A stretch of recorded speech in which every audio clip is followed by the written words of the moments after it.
ప్రభు అయిన క్రీస్తు నామములో మీ అందరికి వందనాలండి.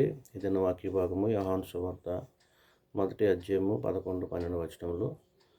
ఆయన తన స్వకీయుల వద్దకు వచ్చును, ఆయన స్వకీయులు ఆయనను అంగీకరించలేదని అక్కడ రాయబడి ఉందండి. ఆయన అనగా ప్రభు ఆయన సొంత వారి దగ్గరకు వచ్చినప్పుడు ఆయన్ని అంగీకరించలేకపోయారు. ఆయన చేసినటువంటి అనేకమైన కార్యములు మరి చూసినప్పటికీ కూడా ఆయన్ని అంగీకరించలేనటువంటి పరిస్థితుల్లో ఉన్నారండి. అందుకనే 12వ వచనంలో ఏమంటాడంటే, తన్ను ఎందరు అంగీకరించారో వారందరికీ, అనగా ఆయన నామమునందు విశ్వాసం ఉంచిన వారందరికీ దేవుని పిల్లలగుటకు ఆయన అధికారం అనుగ్రహిస్తున్నాడండి. మరి లోకపరంగా మనం చూసినప్పుడు మేము పలానా వారి తాలూకా పలానా పెద్దవారి తాలూకా అని చెప్పుకొని మనం ఎంతో ప్రౌడ్ ఫీల్ అవుతాం. మరి దేవుడే స్వయంగా మనకు ఒక వాగ్దానం మరి ఇస్తూ ఉన్నారండి.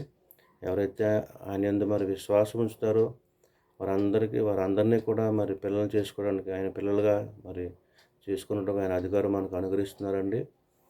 అలాగనే రోమాపత్రిక 10వ అధ్యాయం 11వ వచనంలో ఆయన యందు విశ్వాసం ఉంచేవాడు ఎవడునూ కూడా సిగ్గుపడని లేఖనం చెప్తుందని నాకు రాయబడిందండి.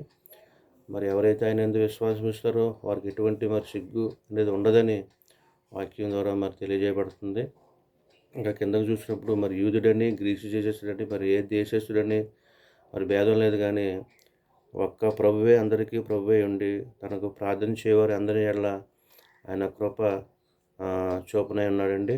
అలాగనే ప్రభు నామమును బట్టి ఎవరైతే ప్రార్థన చేస్తారో వారు రక్షింపబడతారని 13వ వచనంలో రాయబడి ఉంది.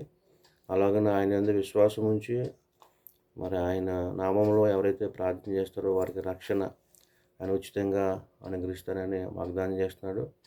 మరి అటువంటి కృప ప్రభు మాకు అనుగ్రహించును గాక. ఆమేన్. వందనాలండి.